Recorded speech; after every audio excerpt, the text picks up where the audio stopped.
Hello বন্ধুরা, এখন বানাবো তরমুজের জুস।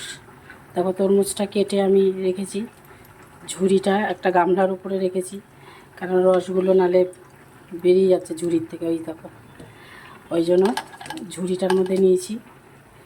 এই যে মিক্সিতে দিয়ে দেবো এবার। দেখো কীভাবে জুসটা বানাই। তরমুজের থেকে যে রসটা বেরিয়েছে সেটা দিয়ে দিলাম, দিয়ে এবার তোমাদেরকে দেখাচ্ছি। দাঁড়াও, তরমুজটা খুব মিষ্টি, কিন্তু তাও একটু জুস তো, একটু চিনি না দিলে ভালো লাগবে না, তাই চিনি দিয়ে আর একটু ব্লেন্ড করে নেব। চিনি দিয়ে আর একটু ব্লেন্ড করব। চলো, তারপরে আবার তোমাদেরকে দেখো।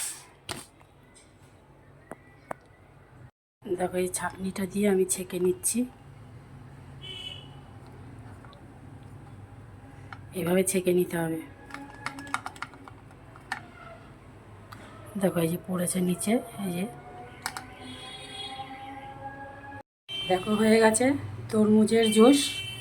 এই গরমে ঠান্ডা ঠান্ডা তরমুজের জুস তোমরা এইভাবে বানিয়ে খাবে, শরীর প্রাণ একদম ঠান্ডা হয়ে যাবে। দেখো, তরমুজের জুস কি সুন্দর লাগছে দেখতে।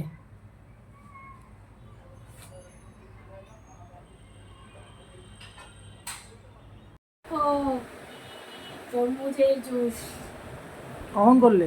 এইমাত্র করলাম তোমাদের জন্য। যা গরম পড়েছে। তোজো, খাবি তো? হ্যাঁ, কেমন হয়েছে? ভালো হয়েছে। তাহলে তুমি এখন খাবে তো? আচ্ছা, এই তরমুজের জুস, তাই তো? আচ্ছা, গরমে দারুণ লাগে না? শরীর প্রাণ সব ঠান্ডা। ঠিক আছে ঠিক আছে, তাহলে তুমি খাবে। হ্যাঁ, খেয়ে কি বলবে কিরম হয়েছে? হ্যাঁ, ঠিক আছে। তোজো, কেমন হয়েছে? খুব ভালো। আচ্ছা, মিষ্টি হয়েছে? আচ্ছা, ঠিক আছে। কিরকম হয়েছে? খুব ভালো হয়েছে। আচ্ছা, ঠিক আছে। আরো খাবে? আর খাবে না? পরে খাবে? ঠিক আছে, আচ্ছা।